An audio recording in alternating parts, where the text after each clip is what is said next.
Story நேரம் Tamil வியூவர்ஸ்க்கு hi. சீஜனோட 10வது எபிசோட்ல என்ன ஆக போகுது அப்படின்னு தான் இன்னைக்கு இந்த வீடியோல பார்க்க போறோம். இந்த எபிசோட் ஸ்டார்டிங்ல நம்ம ஜட்ஜு நம்ம சிசியை நினைச்சிட்டு மனசுலயே கனவு கண்டுட்டு அப்படியே ஜாலியா உட்காந்துட்டு இருக்க. கரெக்டா அந்த நேரம்னு பார்த்து அவங்க அம்மா அங்க வந்துடுறாங்க. என்னடா பண்ணிக்கிட்டு இருக்க அப்படின்னு கேட்டுட்டே, இல்ல ஒன்னும் இல்லம்மான்னு ஜட்ஜு சமாளிக்க, ஏண்டா நான் இது பார்த்தேன், இன்னைக்கு ஜின்னு வரல போலயே ஆபீஸ்க்கு அப்படின்னு கேட்க, ஜின்னு கேஸ் விஷயமா வேற எங்கேயாவது போயிருப்பான் அப்படின்னு ஜட்ஜு சொல்லிக்கிட்டு இருக்கான். சரி ஓகே, இந்த ஜின்னும் சிசியும் ரொம்ப க்ளோஸா இருப்பாங்க போலயே அப்படின்னு அவங்க அம்மா பேச ஆரம்பிக்க, சிசியோட அண்ணனை ஜின்னு தான் ஒரு தடவை காப்பாத்தினான், அதனால இந்த 2 பேருக்குள்ள ஏற்கனவே கனெக்ஷன் இருந்ததுமா அப்படின்னு சொல்ல, ஓ அப்படியா, இவன் நல்லது பண்ணிருக்கான் அந்த பையன், வெளியே இருந்து யார் பார்த்தாலும் 2 பேரும் லவ்வர்ஸ்ன்னு நினைப்பாங்க அப்படின்னு அவங்க அம்மா கேட்க, உடனே ஜட்ஜுக்கே ஒரு மாதிரி சோகம் ஆயிடுது. எதுவும் சொல்லாம இருந்துட்டு இருக்கான். சரி நான் உனக்கு சாப்பாடு கொண்டு வந்தேன், அதை சாப்பிடு அப்படின்னு அவங்க அம்மா கொடுத்துட்டு இருக்காங்க. ஜட்ஜும் ஒரு பக்கம் யோசிக்க, அவங்க அம்மா ஒரு பக்கம் யோசிக்கிறாங்க. இங்க இன்னொரு பக்கம் நம்ம சிசியோட அக்கா ஒருத்தங்க ஊர்ல இருந்து வந்தாங்கல்ல, உன் புருஷன் உன்கிட்ட சண்டை போட்டுட்டே இருக்காரா அப்படின்னு சிசி கேட்க, என்கிட்ட அவர் சண்டையும் போடுறது இல்ல, எனக்கு பிரச்சனை வரும்போதுல என்ன காப்பாத்துறதுக்கு தான் எப்போவும் நிப்பாரு அப்படின்னு சொல்ல, அக்கா உன் வீட்டுல தானே நீ இருக்க, உனக்கு என்ன பிரச்சனை வரப்போகுது, எதுக்காக மாமா உன்னை காப்பாத்தணும் அப்படின்னு சிசி கேக்குறா.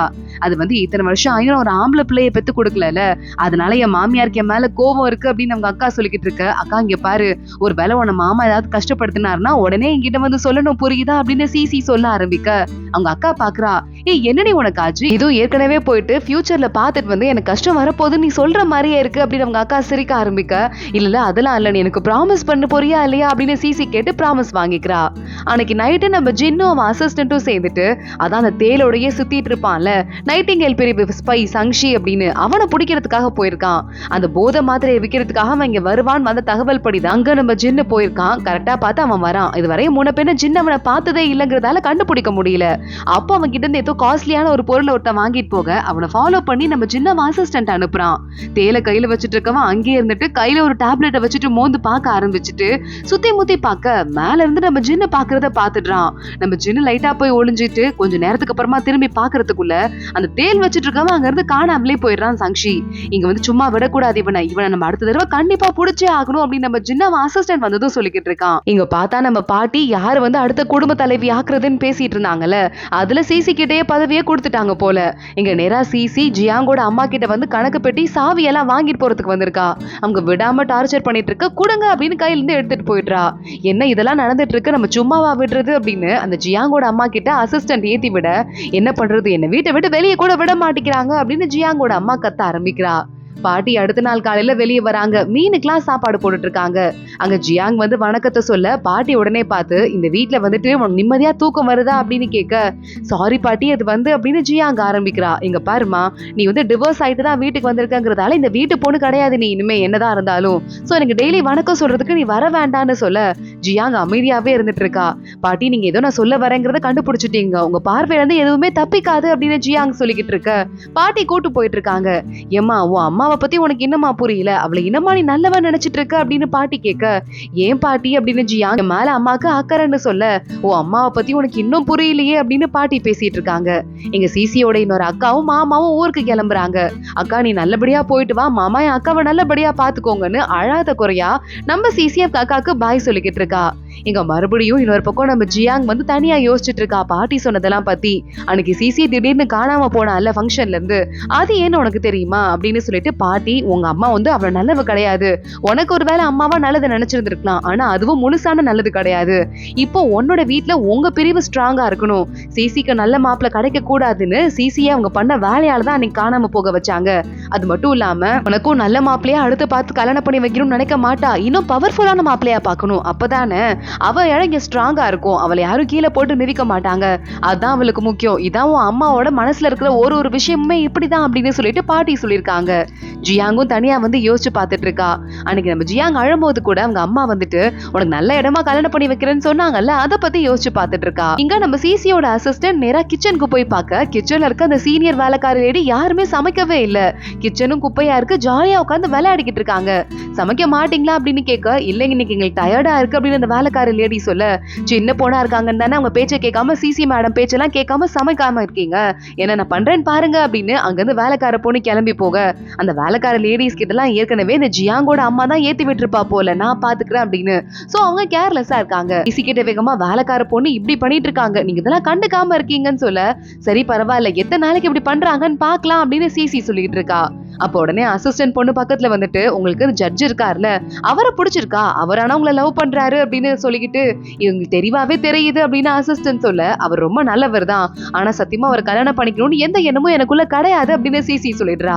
உடனே அசிஸ்டன்ட் பொண்ணு ஓடி வந்துட்டு, சூப்பர் முடிவு பண்ணிருக்கீங்க, ஏன்னா எனக்கும் ஜின் இருக்காருல, அவரை தான் பிடிச்சிருக்கு, எனக்கு தெரிஞ்சு அவர் தான் ஃபர்ஸ்ட் கிளாஸ் மாப்பிள்ள உங்களுக்கு அப்படின்னு சொல்ல, அதெல்லாம் எனக்கு எந்த இன்ட்ரெஸ்டும் இல்ல, என் கடையையும் பாத்துக்கணும் வீட்டையும் பாத்துக்கணும், அந்த பொறுப்பு தான் எனக்கு நிறைய இருக்கு அப்படின்னு சிசி சொல்லிடுறா. அசிஸ்டன்ட்டும் அங்க இருந்து சிரிச்சுட்டு வெளியே கிளம்புறா. அடுத்து உடனே சிசி அப்ப வெளியே போனதுமே நம்ம ஜின்னை பத்தி யோசிச்சு பார்க்க ஆரம்பிச்சிடுறா. அன்னைக்கு போதை மருந்து போட்டுட்டு என்னென்னலாம் பண்ணாங்கிறது தெளிவா அவளுக்கு ஞாபகம் இருக்கு. அதை பத்தி எல்லாம் யோசிச்சுட்டு ஒருவேளை நான் அந்த தேவதையா இருப்பேன் அப்படிங்கறத ஜின்னு மறந்துட்டான் போல, இதுக்கு மேல கண்டுக்க கூடாதுன்னு நினைக்கிறான் போல, அதுதான் எனக்கும் நல்லது, நான் இனிமே வாழ்க்கையில நிம்மதியாவது இருப்பேன் அப்படின்னு சிசி மனசுல யோசிச்சுட்டு இருக்கா. சிசி தண்ணிக்குள்ள விழுந்ததும் எப்படி காப்பாத்துறதுக்கு ஓடி வந்தான் ஜின்னு. அதை பத்தி மறுபடியும் நம்ம சிசி யோசிச்சுட்டு ஜின்னை மறக்க முடியாம தனியா இருந்து கஷ்டப்பட்டுக்கிட்டு இருக்கா. இங்க இன்னொரு பக்கம் பார்த்தா அடுத்த நாள் காலையில இந்த ஜியாங் அப்பா இருக்காருல, அவர் நடந்து வந்துட்டு இருக்கும் போது தண்ணியை யாரும் நல்லாவே தொடக்கல போல வேலைக்காரங்க, வழுக்கி விட்டு விழுந்துடுறாரு. அதுக்குள்ள நம்ம சிசி போயிட்டு காலை குடும்பமா ஒன்னா சேர்ந்து சாப்பிடுறதுக்கு எல்லா சாப்பாடையும் எடுத்து வைக்க ஆரம்பிக்கிறா. அங்க பாட்டி, சிசியோட அப்பா, அப்புறமா அந்த சிசியோட சித்தப்பா கொஞ்சமா நொண்டி நொண்டி தண்ணியை நல்லாவே தொடக்கல அப்படின்னு புலம்பிட்டே உள்ள வராரு. இனிமே நான் பாத்துக்கிறேன் சித்தப்பா, நீங்க கவலைப்படாதீங்க அப்படின்னு சிசி ஆறுதல் சொல்றா. இருக்கிற சாப்பாடெல்லாம் பார்த்து என்னமா இது, யார் வீட்லயாவது ஏதாவது துக்க காரியமா என்ன, இப்படி சோக சாப்பாடா சமைச்சு வச்சிட்டு இருக்க அப்படின்னு சித்தப்பா கேட்க, பாட்டி உடனே பார்த்துட்டு, இந்த கோவில்ல துறவிங்க எல்லாம் சாப்பிடுவாங்க இதுதான், இதை நான் பாத்திருக்கேன் அப்படின்னு சொல்றாங்க. அந்த அளவுக்கு சாப்பாடு ரொம்ப பிளைனா போரிங்கா இருக்கு. அடுத்து நேரா சித்தப்பா தான் ஃபர்ஸ்ட் சாப்பாட வாயில வைக்கிறாரு. ஏமா வாழ்க்கையில கஞ்சி எங்கேயாவது வீணா போயிருக்குமா, வீணா போன கஞ்சி அப்படின்னு கத்த ஆரம்பிக்க, உடனே எங்க மத்தவங்க எல்லாம் சின்ன பொண்ணு கையில பொறுப்பை கொடுத்தா இப்படிதான், இதெல்லாம் சரிப்பட்டு வராது, அதனால சிசி கிட்ட இருந்து பொறுப்பை வாங்குங்கன்னு சொல்ல சிசி அப்பாக்கு கோவம் வந்துருது.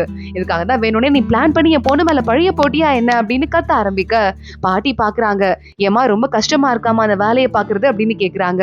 பாட்டி எனக்கு இன்னும் ஒரு 3 நாள் டைம் கொடுங்க, அதுக்கப்புறமும் வீட்டுல எதுவும் சரியா இல்ல அப்படின்னா நானே வீட்டு சாவியை உங்ககிட்ட கொடுத்துடுறேன் அப்படின்னு சொல்லிட்டு யோசிக்க ஆரம்பிக்கிறா.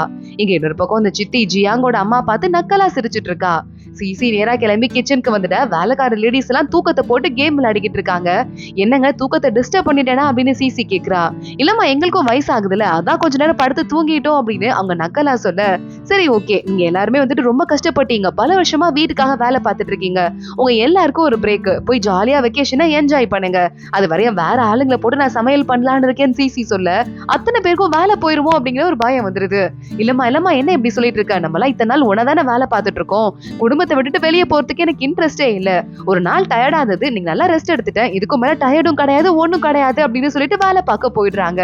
இந்த விஷயம் எல்லாமே இந்த ஜியாங்கோட அம்மாவுக்கு சேர்ந்துருது. எல்லா வேலைக்காரங்களும் மறுபடியும் கிளம்பிட்டாங்களா, இதுக்கு மேல அவங்களால தடுத்து நிறுத்த முடியாது அப்படின்னு சொல்லிக்கிட்டு இருக்கா. பக்கத்துலயே ஜியாங் கொஞ்சம் சோகமா உட்காந்துட்டு இருக்கா. டி ஜியாங், நான் பேசுறது உன் காதுல ஏதாவது கேக்குதா இல்லையா, கண்டுக்காமலே உட்காந்துருக்கே அப்படின்னு நம்ம அம்மா பக்கத்துல போயிட்டு, உனக்கு பாத்திருக்கேன் மாப்பிள்ள லிஸ்ட் உனக்கு வந்துச்சுல்ல, அதுல ஏதாவது ஒரு மாப்பிள்ள உனக்கு பிடிச்சிருக்கா அப்படின்னு கேட்க ஜியாங் பாத்துட்டு இருக்கா. ஏமா இப்பதான் நான் டிவோர்ஸ் வாங்கிட்டு வந்திருக்கேன் வெளியே, அதுக்குள்ள நான் கல்யாணம் பண்ணி அனுப்புறதுக்கு பாக்குற அந்த அளவுக்கு ஒரு பெரிய ஆளோட பவர் உனக்கு ரொம்ப முக்கியமா அப்படின்னு கேட்க, இங்க பாருடி பொண்ணுக்கு வயசாக அழகெல்லாம் போயிடும், அதனால உன் வயசுக்குள்ளேயே சீக்கிரமா நீ அடுத்த கல்யாணம் பண்ணிக்கணும் அப்படின்னு அவங்க அம்மா சொல்றாங்க. ஜியாங் கிட்ட சிசி பேசுனது ஜியாங்குக்கு ஞாபகம் வருது. சிசி கேக்குறா, அக்கா இங்க பாரு நான் சொல்றேன்னு தப்பா எடுத்துக்காத, அம்மா கண்டிப்பா உன்னை ஒரு நல்ல இடத்துல கல்யாணம் பண்ணி வைக்கிறேன்னு தான் சொல்லுவாங்க, ஒரு பெரிய குடும்பத்துல தான் உன்னை கல்யாணம் பண்ணி வச்சாங்க, ஆனா உன் நிலைமை என்ன ஆச்சுன்னு பாத்தியா, இப்ப மறுபடியும் அதே மாதிரி ஒரு வாழ்க்கை உனக்கு அமையாதுன்னு யாருக்கா உத்தரவாதம் கொடுக்க முடியும் அப்படின்னு கேட்க, இப்ப நீ என்ன சொல்ல வர, நான் கல்யாணமே பண்ணிக்காம தனியா இருக்கணும்னு சொல்ல வரியா அப்படின்னு ஜியாங் கத்த ஆரம்பிக்கிறா. சிசி சொல்லிக்கிட்டு இருக்கா, ஒரு பொண்ணுக்கு பிறந்த வீடு புகுந்த வீடு தவிர உலகத்துல வேற எதுவுமே இடமே இல்லைங்கிற மாதிரி எல்லாரும் ஒரு பிம்பத்தை கிரியேட் பண்ணி வச்சிருக்காங்க, ஆனா அப்படி இல்லக்கா, உலகம் ரொம்ப பெருசு, அதை சுத்தி பாக்குறதுக்கு நமக்கு தான் சிறகு கொடுக்காம விட்டுருக்காங்க, அதை நம்மளே வளர்த்துக்கிறத விட வேற எதுவுமே நமக்கு சான்ஸ் நல்லாவே கிடைக்காது, அதனால கல்யாணத்தை பத்தி பெருசா யோசிக்காம நீ யாருங்கிறத கொஞ்சமாவது கண்டுபிடிக்க ட்ரை பண்ணு பிளீஸ்கா, பொண்ணுங்களுக்கு கல்யாணத்தை தவிர வேற வாழ்க்கையில வழியே இல்லையா என்ன அப்படின்னு சிசி கேட்டிருக்கா. இத பத்தி ஜியாங் யோசிச்சு பார்த்துட்டு, இங்க பாருமா எனக்கு இப்போதைக்கு கல்யாணம் வேண்டான்னு சொல்ல, இங்க பாரு ஒரு மாப்பிள்ளைய பார்த்து நல்லபடியா கல்யாணம் பண்ணு அப்படின்னு நம்ம அம்மா திட்டுறாங்க. ஏமா அந்த மாப்பிள்ளைய பாத்தியா இல்லையா, எனக்கு என்னமா வயசாகுது, நான் டிவோர்ஸ் பண்ணிருக்கலாம், ஆனா நான் சின்ன வயசு பொண்ணு, 55 வயசு தாண்டி இருக்கிற அந்த ஆளு மாப்பிள்ளை லிஸ்ட்ல இருக்கான், அடுத்து 60 வயசு தாண்டிடுச்சு, 3 பொண்டாட்டி இருக்கு, 4வது பொண்டாட்டியை தேடிட்டு ஒரு ஆள் இருந்திருக்கான், இன்னொருத்தன் அவனுக்கு கால் முடியாம போய் 30 வருஷம் ஆச்சு, அந்த ஆளு பொண்டாட்டி தேடி இருக்கான், அவங்க தாமா லிஸ்ட்ல இருக்காங்கன்னு சொல்ல, ஏண்டி டிவோர்ஸ் ஆனதுக்கு அப்புறம் நம்ம தேடியா போக முடியும் அவங்க அம்மா கேக்குறாங்க. நான் தேடி போகணும்னு சொல்லவே இல்லையே, அதுக்குன்னு எனக்கு பிடிக்காத கொஞ்சமும் தகுதியே இல்லாத ஒரு ஆளுனால கல்யாணம் பண்ணிக்க முடியாது, நீ உண்மையாவே என் அம்மா தானா இல்ல பவருக்காக தான் என்ன பெத்தியான்னு தெரியல அப்படின்னு சொல்லிடுறா சொல்லிட்டு ஜியாங் கத்த ஆரம்பிக்க, எப்படி உன் நல்லதுக்காக தான் பார்த்து பார்த்து பண்றேன் அப்படின்னு அவங்க அம்மா கத்திக்கிட்டு இருக்காங்க. நான் இங்க இருக்கிற வரையும் உனக்கு அவமானமா தான் இருக்கும், நான் டிவோர்ஸ் ஆயிட்டு வந்திருக்கேங்கிறதால என் அண்ணன் வீடு இருக்கு, என் அண்ணியும் என் அண்ணனும் சொல்லிட்டு உன் அளவுக்கு என்ன மோசமா ட்ரீட் பண்ண மாட்டாங்க. லெட்டர் எழுதியிருக்கேன், அவங்க என்ன வர சொல்லிட்டாங்க, நான் இப்பவே கிளம்ப போறேன். ஜியாங் அங்க இருந்து கிளம்பிடுறா. அவங்க அம்மா டென்ஷன் ஆயிட்டு இருக்க, உங்க பொண்ணு அவ அண்ணன் வீட்டுல போய் கொஞ்ச நேரம் ரெஸ்ட் எடுக்கிறது நல்லதாங்க.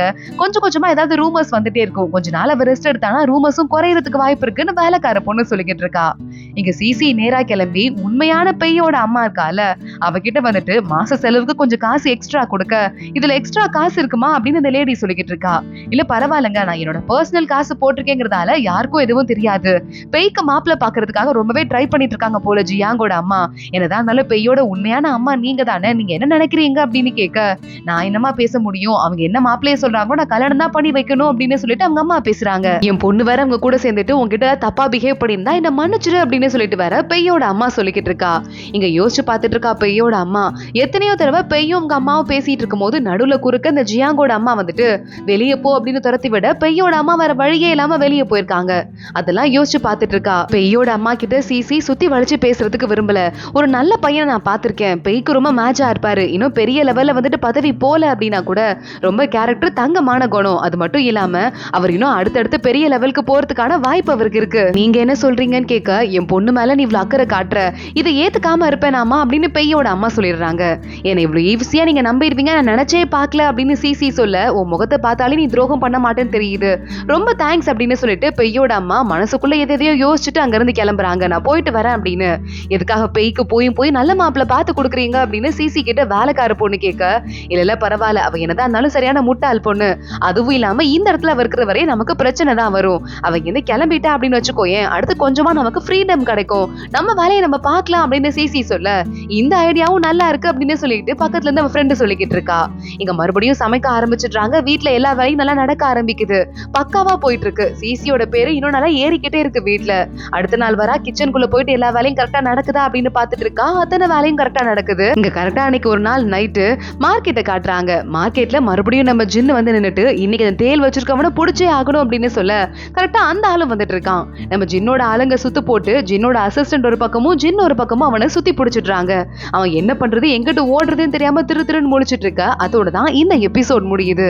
அடுத்து என்ன ஆக போது தொடர்ந்து பார்க்கலாம். இந்த வீடியோவை லைக் பண்ணிக்கோங்க, மறக்காம நம்ம சேனலுக்கு சப்ஸ்கிரைப் பண்ணிட்டு பெல் ஐக்கானையும் கிளிக் பண்ணிக்கோங்க. அடுத்த வீடியோல பார்க்கலாம். அது வரைய பாய்.